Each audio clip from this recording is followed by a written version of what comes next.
This is Thursday the 19th of September, week 2, Laban lesson with Katie and Rachel. To start the lesson off, we had a recap from last week and we did a warm-up by walking in the space and moving our arms and legs in our kinesphere and superzoning, which I now understand as I didn't understand last week.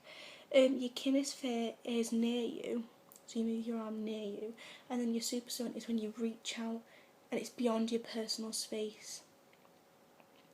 But while doing this, we had to add Laban dynamics to it.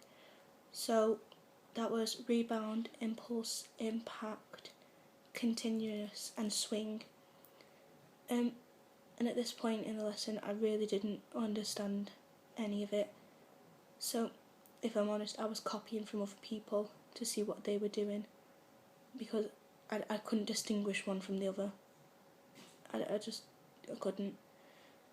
You can use Laban dynamics and apply them to a performance to make it much more effective.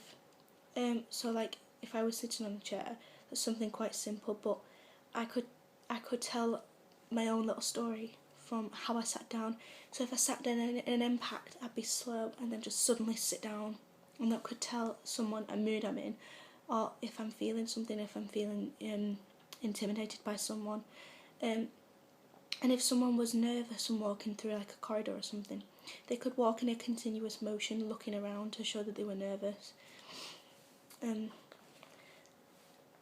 then we had to move an organ, so like your stomach or like your brain or something, and then we had to choose 6 movements in a freeze frame, and then we got with a partner. I was with Hamish, and we both had 6 movements each and we had to combine them together. And in between each movement you had to link them with a dynamic. So for an example, an impact, impulse, rebound, swing. And at first I really didn't understand it. So we were doing it wrong and it just was not working at all. But Katie came over and explained it to us and pointed us in the right direction, so we got on then. And there's a video of the performance and it'll be called Laban Performance with Hamish. And then we got put into different groups. We got put into pairs and I was with Amy. And then we got given a set sequence by Katie, which is called Set Sequence by Katie. There's a picture of it. And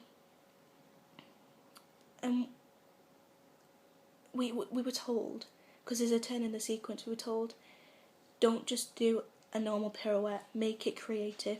So like, that's turning on the floor or anything. Just make it creative and don't do the ordinary.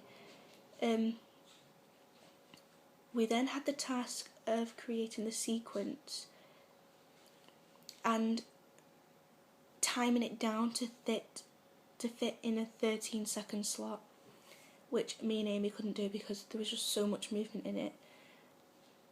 And we managed to get it down to 17 seconds without taking movement out, which was difficult. And there's a video of that, and that'll be called Laban Performance with Amy. And in that, I completely forgot about dynamics within the piece. They just didn't correspond.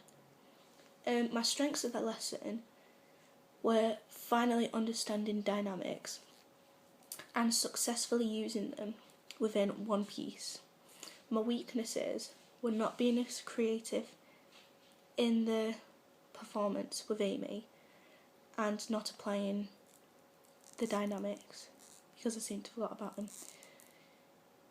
This has been Laban Blogs.